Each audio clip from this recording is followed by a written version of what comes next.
I'm Amanda Knox. And I'm Christopher Robinson. And this is Who's Right? Between our usual Labyrinth episodes, we sit down to debate something quite serious. Or silly. And ask you, who is right? It's me. It's me. It's me. It's clearly me. No, definitely me.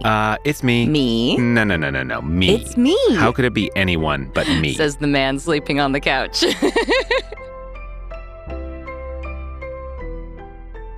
Okay, today we're talking about suicide. We should probably put a trigger warning out there. Yeah. This is not a silly one.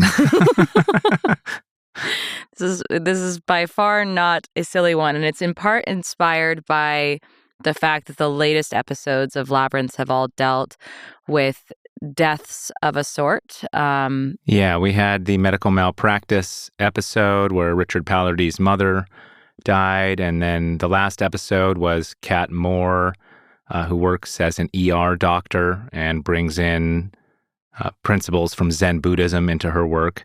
And that got us... Well, and also... Oh, and then, of course, the death doula episode. Which is all about preparing for one's death.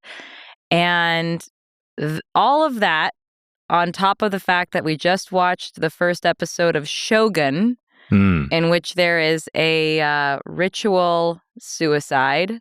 A horrifying seppuku moment, which we're going to give you, spoiler alert here. Yeah, sorry if you haven't seen it yet. Shogun's great, but, you know, go watch it. If you really don't want a spoiler, jump ahead 30 seconds. Yeah, talk about a show full of death. Yeah. Jesus.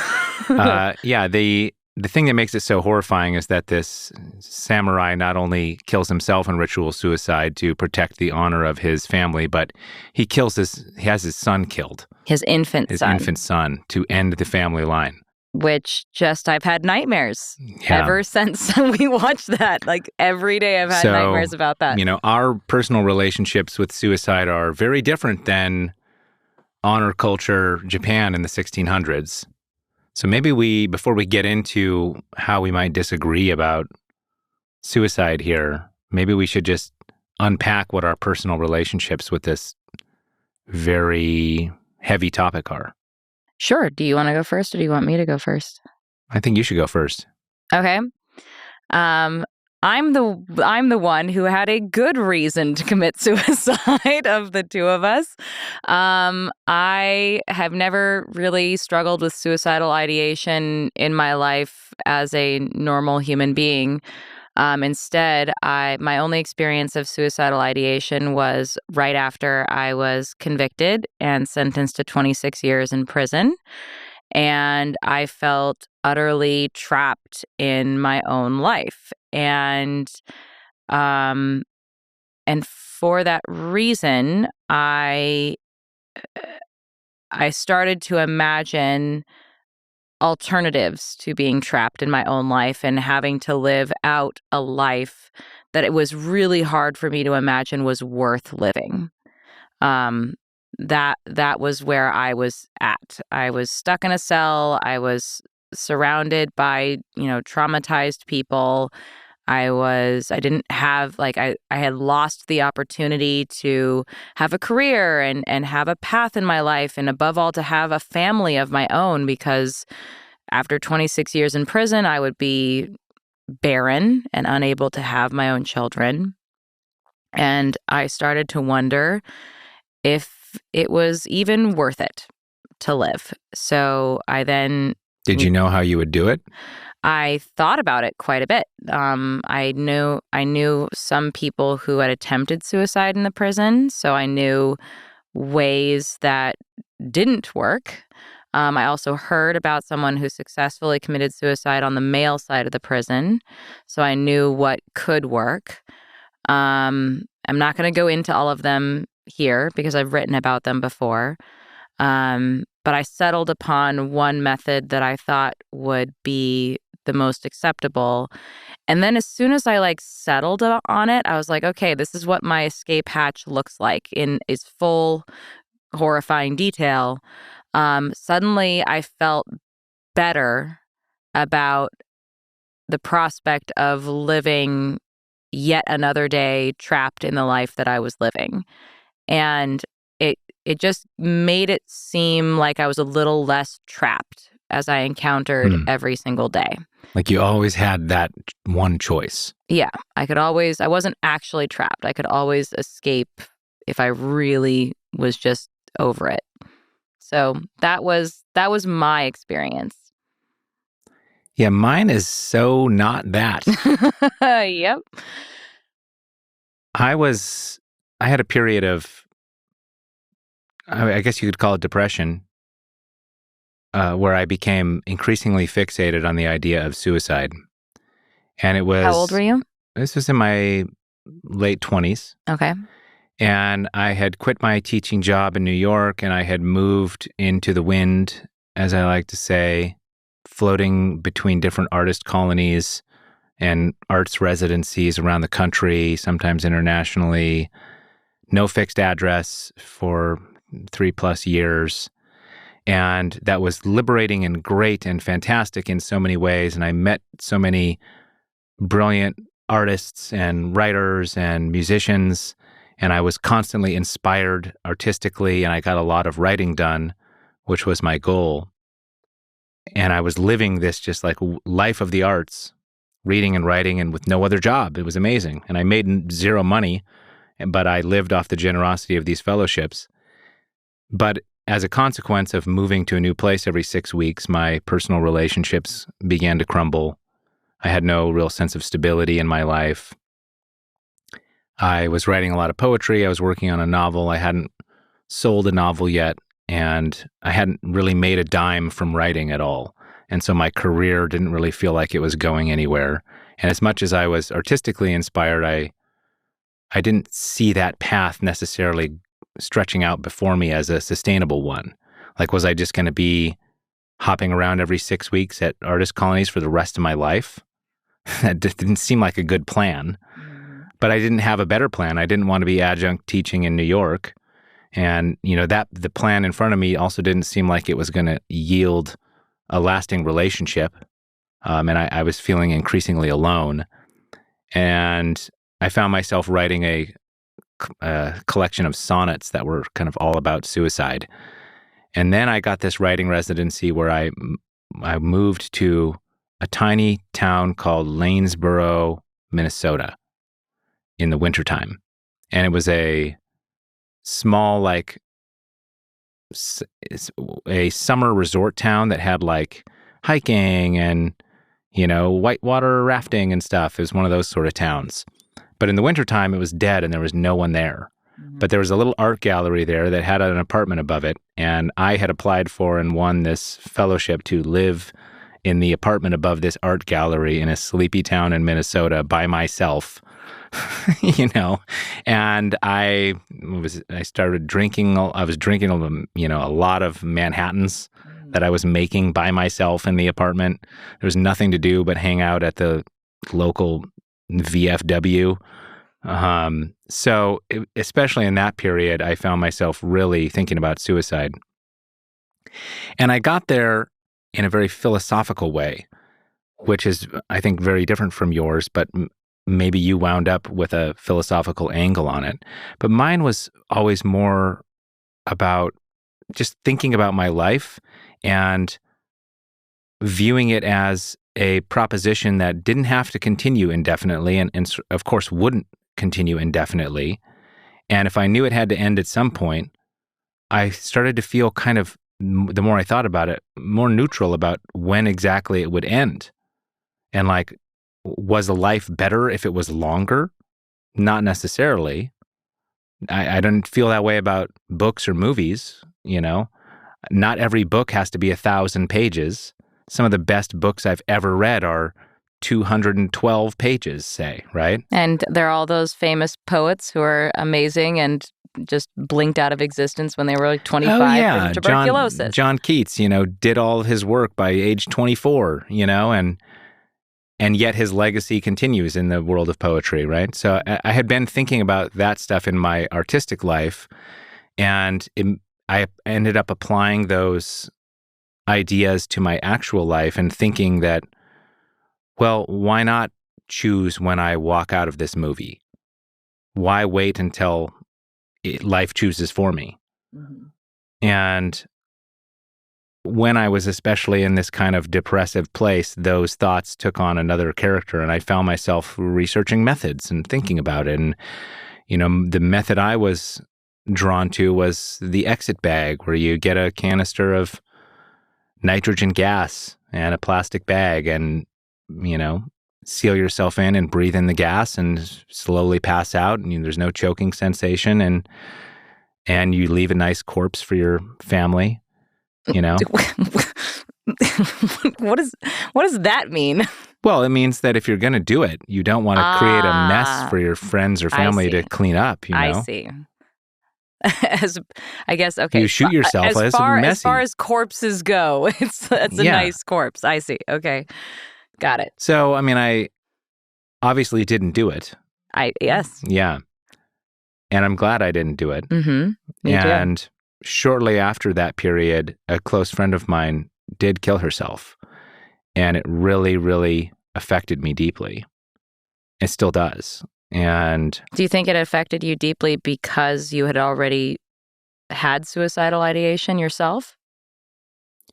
Yeah, I knew what it was like to really think about my own death a lot. And not just death, but like non-existence. And maybe this is a point we should unpack, because for both of us as atheists and scientific materialists, there's not an afterlife. Mm-hmm.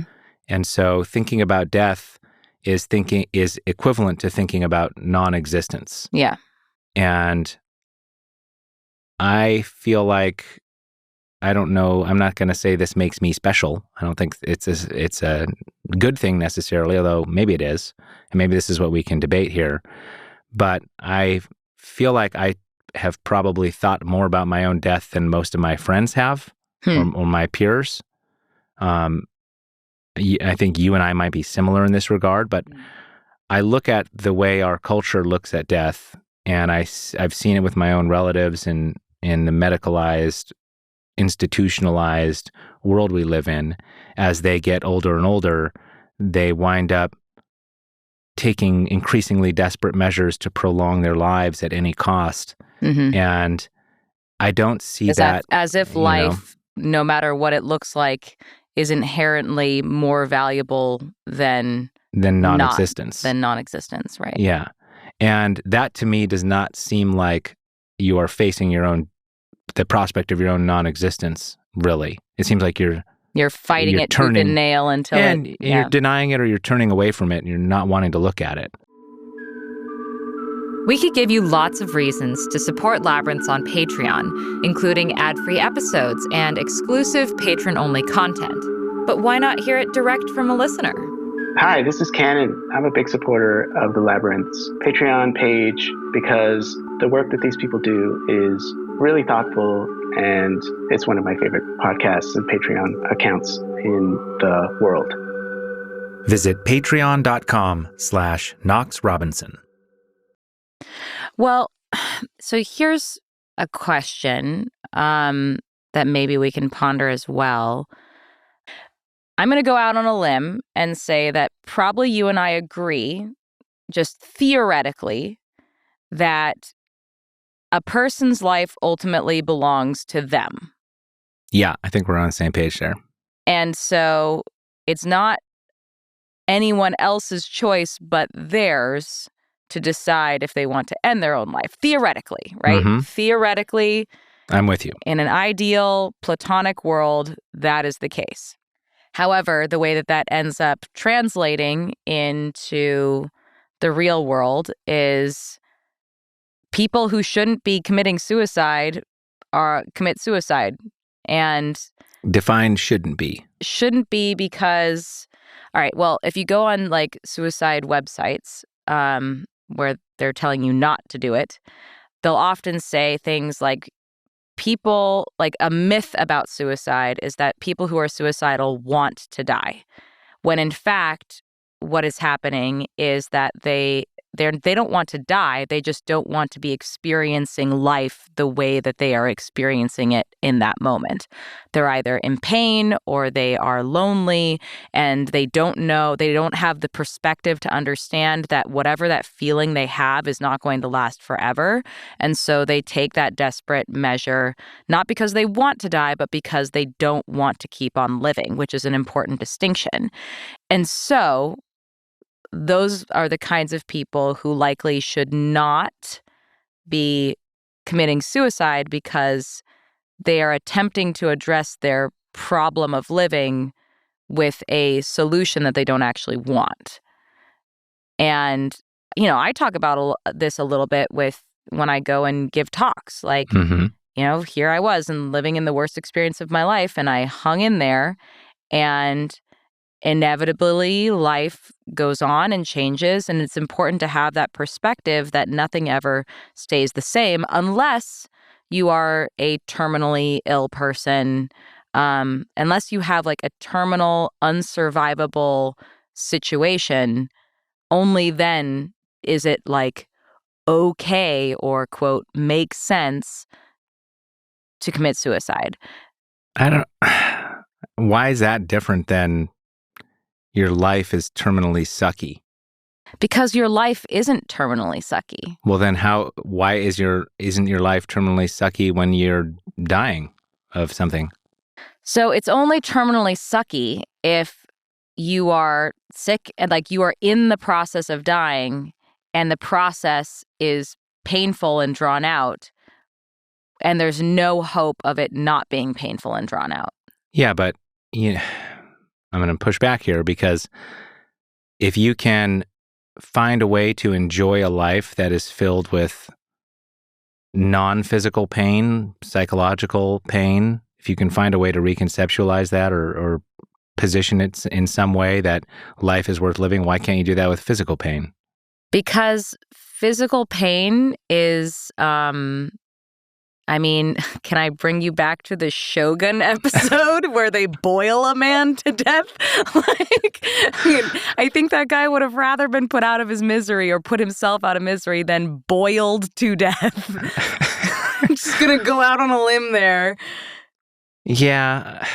It's extreme, and it's hard you can't just meditate your way through being boiled to death. I hear you. No, you can't. And sure, there have been people who have exceptionally meditated their way through lighting themselves on fire in protest. But like the vast majority of us are not accomplished meditators enough to be able to experience pain, like deep pain, prolonged pain, in any way else but in the negative. You can't like... Let me posit a scenario here. Let's pick a person. We'll call him Chris. And let's say that a terrible, tragic accident happens. Let's say I'm 70, right? I've got another 20 years to go, hopefully. But, my knees have been replaced and I'm not as active as I used to be, etc. And then some terrible, tragic accident happens, and you and my children and grandchildren are all on a, family vacation or something that I couldn't make for whatever reason, and the boat capsizes or you all die, right? Uh-huh. And let's say even I've outlived some of my other closest friends and, become estranged, who knows, right? Uh-huh. Let's say that overnight my social world and my sort of familial love world has just been rendered utterly devastated. Yeah, right? Sure. It's gone. You could also have said anyone who survived the Holocaust has had this exact same experience. Yeah. And so I'm now faced with looking at my future stretching before me, not as one necessarily filled with physical pain unendingly, but I'm in sort of psychological agony that everyone I've loved is dead. And is it possible to get through that? Yes, people get through that. They do. But what if I'm just like, I'm done? Like, am I that person that you think the state should step in and prevent me? Let's not talk about the state stepping in and doing anything. Am I that person that somebody should step in? That shouldn't be killing himself in this scenario? I think you shouldn't be. Because I'm going to bring it What back about to like the my Holocaust choice, you know? survivors. What happened to my choice? Your Holocaust survivor, like there is something valuable to you having survived. And like there's something meaningful to your life being the living memory of other people's lives. And maybe, just maybe, there's someone that's going to come along down the line who's much younger than you, who you're going to develop a relationship with that you wouldn't otherwise develop that relationship with because you're too busy being with friends and family, and you Maybe. change their life for the better. There's a lot of Anything's like, possible. right. And I just feel like there's respect for agency that I'm concerned with here. okay, I hear that. I hear that respect for agency. But I feel like that is what you're doing, though, is I feel like a person in that position is struggling with a lack of perspective. Just because they can't imagine the value of their ongoing life doesn't mean that there isn't value in their ongoing life. Yeah, but again, that's like saying, well, if we extend Lord of the Rings another 20 minutes, it will be some degree of entertaining, right? It might not be as entertaining as the climactic scene, but it's not going to be worthless. It'll be valuable to some degree, right? Should we keep making this movie even longer? or is it long enough? And let's end it now. Short and sweet. A long life, I mean, the fundamental thing I'm proposing here is that a long life is not necessarily a better life than a short life. I'm saying that a life is not a movie that needs to have a nice perky ending for it to be valuable. If a long life is better than a short life, then we should be striving for infinite life. Aren't we? I mean, if we could cure all diseases, I think we should. I think we should try curing all diseases. And you know what? This is an interesting. Now we're going sci-fi. I think that the ideal world is one where people don't die by disease or accident. They do die by choice. So the only deaths are suicide. Yes. Is the ideal world. Yes. I'm kind of into that. Right? You got it on your own terms, but how is our current world that different from that? Because I think that a lot of people have unfinished business. Yeah, but I think I don't know how you draw the line here, but I think I would be okay with a world in which if you've made it up there, you know, Ish. What is the line? Is it like retirement age? Because I feel like retirement, like yours like 70, and I'm like, retirement is like 65. They've only had 5 years of life to be on vacation, and you're like, well. You want to call it centenarian? Let's say if you pass 100, does that make you happy? I'm asking you what makes you happy. My point is that like... And actually, now that you bring up centenarians, like let's talk about all the people in Japan who live very, very long lives and have great social relationships with other old people who live very long lives. And I think like the thing that makes old age suck is how, like especially in Western culture, is how isolated you become. And yeah, I mean, you're still fundamentally talking about suicide as an escape from a sucky life. And when you frame it that way, I understand this opinion that, well, you probably shouldn't be doing that. And we should be applying some sort of societal pressure, either peer group pressure, maybe the hand of the state. Well, maybe some support so they don't feel the need to. Right. Try and find ways to combat that feeling because that feeling isn't your authentic self, right? I mean, this is when people say, oh, it's not him. Or it's your authentic self that's temporary, though. I think that's the thing that's really tragic about it, is you can feel suicidal in a moment, but you might not feel suicidal the next day. But if you didn't make it, if you've like acted upon it, then you didn't get to find out that you were not feeling suicidal next day. You're just gone. Yeah. And that's what's tragic about it. Is it tragic? Why is it necessarily tragic? Because this is what, that maybe this is my take on this comes from just being an existential nihilist in a way. Yeah, okay. Like, so your take is right? that there's nothing inherently valuable about life. And I'm arguing that I think there's something inherently valuable about life. Well, then it should stretch on forever. I'm not saying that. But isn't that a natural deduction? Not necessarily, because built into life is More life is better. If life is inherently valuable, then more entities existing is better, and those entities being alive as long as possible is better. Ad absurdum thing with me, because you know that it gets complicated when you talk about infinity, okay? Everything stops functioning when you talk about infinity, so don't go there with me. The world that we live in now is one in which I think that having the opportunity to continue to discover who you are and to self-realize is probably better than one in which your self-realization is non-existence. Who are you to make that decision for me, you know? I guess that's the question, and maybe we should ask our listeners that. Yeah, I suppose we should ask our listeners here if they think suicide is ever justified, if they would be okay, can you imagine a scenario where someone comes to you and says, I'd like to shuffle off this mortal coil. Just because I'm feeling it Well, that I mean, if someone comes to you and says, I really am not feeling good about my life and here's why, then there are a number of ways you might be able to help them gain new perspective on their life. Sure. And if someone approaches and says, gosh, I'm feeling really good today, I'm going to end on a high note. Right? What do you think about that? I mean, do you say yeah? Is that good? Yeah? End on a high note? And just end on a high. It's a good day. It's funny. We talk about, actually, when my grandpa died, he died the day after his birthday. And it was a great day. And it was almost hard for me to feel sad for him that he had died the day after his birthday, because he went out the way any of us would want to go out, which is you're surrounded by your family and friends, you're having a good time, and you go to sleep and you don't wake up. But how would I feel differently if I knew that he had taken a bunch of pills that night? That's what I was just going to ask you, yeah. Decided to out himself? I mean... He's 91. It's on his birthday. He just saw all his friends and family and grandchildren. His wife is, basically gone. Doesn't recognize him.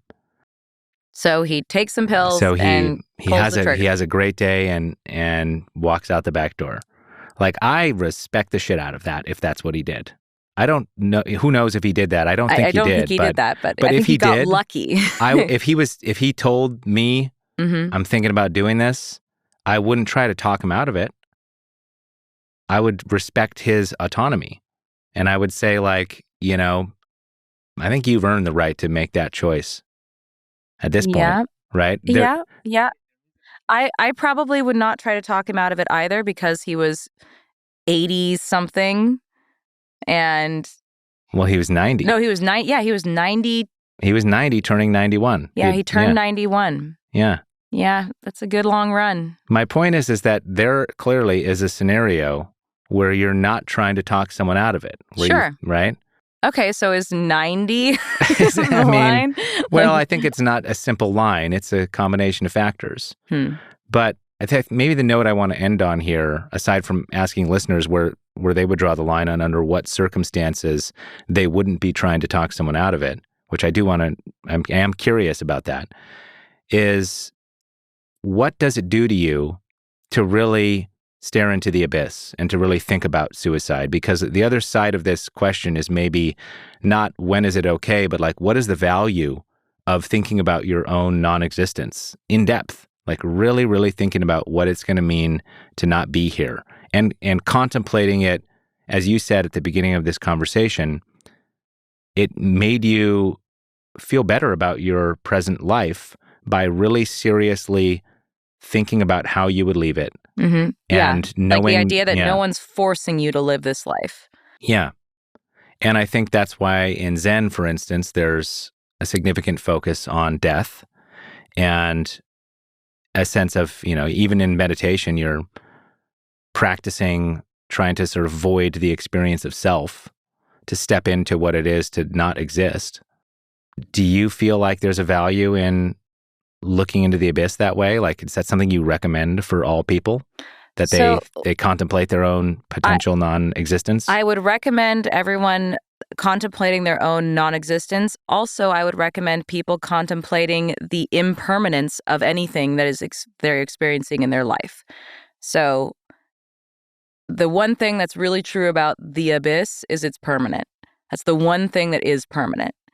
And so also contemplate deeply the impermanence of whatever it is that you are doing and the preciousness of your life, which is fundamentally impermanent. So there. All right.